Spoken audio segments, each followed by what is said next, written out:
नमस्कार दोस्तों।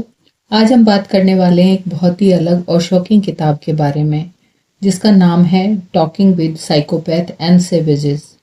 इस किताब के लेखक हैं क्रिस्टोफर बैरी डी, जो एक क्रिमिनोलॉजिस्ट हैं। और क्रिमिनोलॉजिस्ट मतलब वो लोग जो अपराध और अपराधियों की साइकोलॉजी को समझते हैं।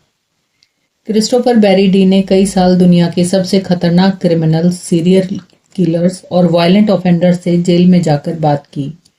उन्होंने उनसे फेस टू फेस इंटरव्यूज़ किए। इस किताब में वही रियल कन्वर्सेशंस और रियल एक्सपीरियंसेस बताए गए हैं।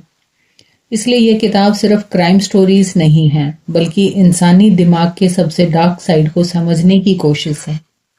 दोस्तों, इस किताब का सबसे बड़ा सवाल यह है कि कुछ लोग इतने क्रूअल क्यों बन जाते हैं कि उन्हें किसी की जान लेने में भी कोई गिल्ट महसूस नहीं होता।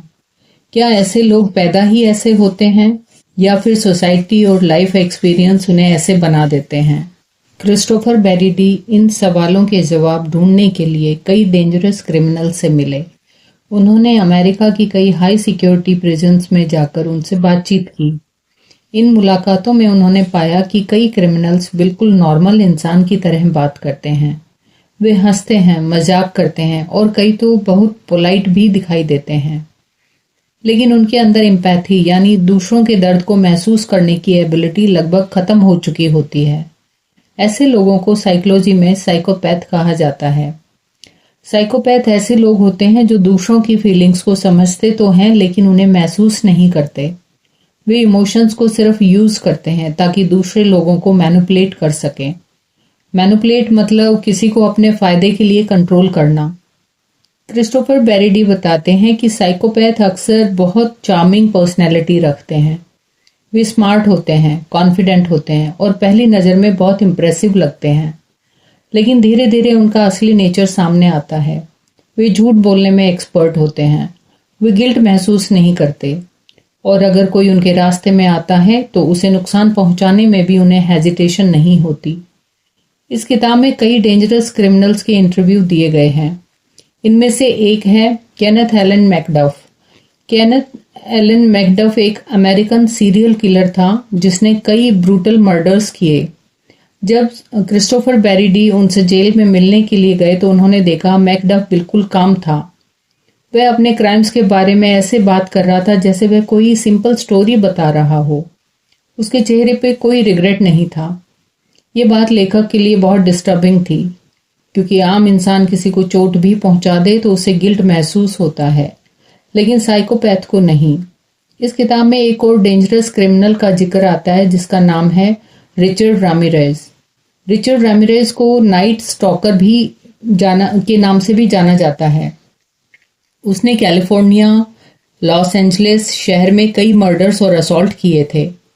रामिरेज को लोगों में डर फैलाने से एक तरह का एक्साइटमेंट मिलता था। उसके लिए क्राइम सिर्फ क्राइम नहीं था बल्कि पावर का गेम था। वो चाहता था कि लोग उससे डरें। क्रिस्टोफर बैरी डी बताते हैं कि कई साइकोपैथ क्रिमिनल्स के लिए वायलेंस एक तरह का कंट्रोल और पावर फील करने का तरीका बन जाता है। जब वे किसी को हर्ट करते हैं तो उन्हें लगता है कि वे पावरफुल हैं। इस किताब का एक इम्पोर्टेंट आइडिया है नेचर वर्सेस नर्चर। नेचर मतलब जो चीज़ें हमें जन्म से मिलती हैं। नर्चर मतलब एनवायरनमेंट यानी हमारा अपब्रिंगिंग और सराउंडिंग्स है। कुछ साइंटिस्ट मानते हैं कि साइकोपैथ बनने में जेनेटिक्स का रोल हो सकता है। मतलब कुछ लोग ऐसे ब्रेन स्ट्रक्चर के साथ पैदा होते हैं जिनमें एम्पैथी कम होती है, लेकिन एनवायरनमेंट भी बहुत इंपॉर्टेंट होता है। क्रिस्टोफर बैरी डी ने पाया कि कई डेंजरस क्रिमिनल्स का चाइल्डहुड बहुत ट्रॉमेटिक था। कुछ के पेरेंट्स वायलेंट थे, कुछ को बचपन में एब्यूज़ का सामना करना पड़ा, कुछ को प्यार और केयर नहीं मिली। इन एक्सपीरियंसेस ने उनकी पर्सनैलिटी को डीपली अफेक्ट किया। लेकिन लेखक यह भी बताते हैं कि हर डिफ़िकल्ट चाइल्डहुड वाला इंसान क्रिमिनल नहीं बनता। इसलिए सिर्फ एनवायरनमेंट को रिस्पॉन्सिबल नहीं ठहराया जा सकता। क्राइम के पीछे कई फैक्टर्स होते हैं। किताब में एक और इंटरेस्टिंग बात बताई गई, कई साइकोपैथ क्रिमिनल्स बहुत इंटेलिजेंट होते हैं। वे क्राइम्स को केयरफुली प्लान करते हैं, वे एविडेंस को छिपाने की कोशिश करते हैं और कई बार लंबे समय तक पकड़े भी नहीं जाते। इसका कारण है उनकी एबिलिटी टू मैनिपुलेट पीपल। वे पुलिस, फ्रेंड्स और फैमिली तक को कंफ्यूज कर सकते हैं। क्रिस्टोफर बैरी बताते हैं कि इंटरव्यू के दौरान कई क्रिमिनल्स उन्हें भी मैनिपुलेट करने की कोशिश करते थे। कुछ क्रिमिनल्स खुद को विक्टिम की तरह दिखाते थे। वे कहते थे कि सोसाइटी ने उनके साथ इनजस्टिस किया। कुछ क्रिमिनल्स अपने क्राइम्स को जस्टिफाई करने की कोशिश करते थे। वे कहते थे कि उनके विक्टिम्स डिजर्व करते थे। वे सोच बहुत डेंजरस होती है, क्योंकि जब कोई इंसान अपने क्राइम को गलत ही नहीं मानता तो उसे रोकना बहुत मुश्किल हो जाता है। इस किताब में यह भी पाया गया है कि कई वायलेंट क्रिमिनल्स के दिमाग में पहले फैंटेसीज बनती हैं। वे लंबे समय तक वायलेंट इमेजिनेशन करते रहते हैं। धीरे धीरे ये इमेजिनेशन रियलिटी बन जाती है। पहले वे सिर्फ सोचते हैं, फिर प्लानिंग शुरू करते हैं और एक दिन वे क्राइम कर देते हैं। क्रिस्टोफर बैरी बताते हैं कि साइकोपैथ और सोशियोपैथ में थोड़ा फर्क होता है। साइकोपैथ ज़्यादा काम और कैलकुलेटेड होते हैं। वे इमोशंस को कंट्रोल करते हैं और क्राइम्स प्लान करके करते हैं। सोशियोपैथ ज़्यादा इम्पल्सिव होते हैं। वे अचानक गुस्से में क्राइम कर सकते हैं, लेकिन दोनों टाइप डेंजरस हो सकती है।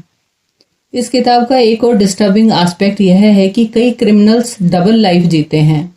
दिन में वे एक नॉर्मल जॉब करते हैं, लोगों से हंसकर बात करते हैं और रात में डेंजरस क्राइम्स करते हैं। इस वजह से उन्हें पहचानना बहुत मुश्किल हो जाता है। क्रिस्टोफर बैरी कहते हैं कि ऐसे लोगों से बात करना भी साइकोलॉजिकली चैलेंजिंग होता है। इंटरव्यू के दौरान उन्हें हमेशा काम रहना पड़ता था।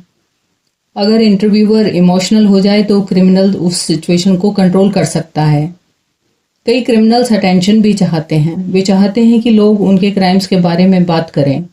वे कई बार इंटेंशनली शॉकिंग डिटेल्स बताते हैं ताकि सामने वाला डर जाए। लेकिन लेखक का मकसद क्रिमिनल्स को फेमस बनाना नहीं था। उनका मकसद था कि उनकी साइकोलॉजी को समझना, ताकि फ्यूचर में ऐसे क्राइम्स को रोका जा सके। किताब हमें यह भी सिखाती है कि हर चार्मिंग इंसान ट्रस्टवर्दी नहीं होता। कई साइकोपैथ्स अपनी पर्सनैलिटी का यूज़ करके लोगों को ट्रैप करते हैं। इसलिए हमें लोगों को सिर्फ वर्ड से नहीं बल्कि एक्शन से जज करना चाहिए। क्रिस्टोफर बैरी कहते हैं कि सोसाइटी को क्राइम प्रिवेंशन पर ज़्यादा फोकस करना चाहिए। अगर बच्चों में अर्ली साइंस दिखाई दें, जैसे एक्सट्रीम क्रूअलिटी, मैनिपुलेशन या लैक ऑफ एम्पैथी, तो साइकोलॉजिस्ट और टीचर्स को तुरंत अटेंशन देना चाहिए। अर्ली इंटरवेंशन कई बार फ्यूचर क्राइम्स को रोक सकता है। ये किताब हमें इंसानी दिमाग के बारे में एक अनकंफर्टेबल ट्रूथ भी बताती है। कुछ लोग ऐसे होते हैं जिनमें एम्पैथी बहुत कम होती है। वे दूसरों को सिर्फ ऑब्जेक्ट्स की तरह देखते हैं। लेकिन इसका मतलब यह नहीं कि सोसाइटी हेल्पलेस है। नॉलेज और अवेयरनेस के जरिए हम डेंजरस बिहेवियर को पहचान सकते हैं। लॉ एनफोर्समेंट, साइकोलॉजिस्ट और सोसाइटी अगर साथ मिलकर काम करे तो क्राइम्स को कम किया जा सकता है। क्रिस्टोफर बैरी का मानना है कि क्रिमिनल्स को समझना जरूरी है, क्योंकि जब तक हम प्रॉब्लम को समझेंगे नहीं तब तक उसका सॉल्यूशन भी नहीं ढूंढ पाएंगे। Talking with psychopaths and savages हमें यह एहसास कराती है कि ह्यूमन माइंड बहुत कॉम्प्लेक्स है। इसमें काइंडनेस भी हो सकती है और डार्कनेस भी। लेकिन अवेयरनेस और अंडरस्टैंडिंग के जरिए सोसाइटी को सेफर बनाया जा सकता है। दोस्तों, अगर आपको ऐसी किताबें पसंद हैं जो ह्यूमन साइकोलॉजी और रियल लाइफ क्राइम्स को समझने में मदद करती हैं, तो यह किताब जरूर पढ़ने लायक है। ये किताब हमें सिर्फ डराती नहीं बल्कि हमें सिखाती भी है कि इंसानी बिहेवियर को समझना कितना ज़रूरी है। अगर आपको यह बुक समरी पसंद आई हो तो वीडियो को लाइक करें और चैनल को सब्सक्राइब करें, ताकि आपको ऐसी ही इंटरेस्टिंग बुक समरीज और नॉलेज वीडियोस मिलती रहें। धन्यवाद दोस्तों।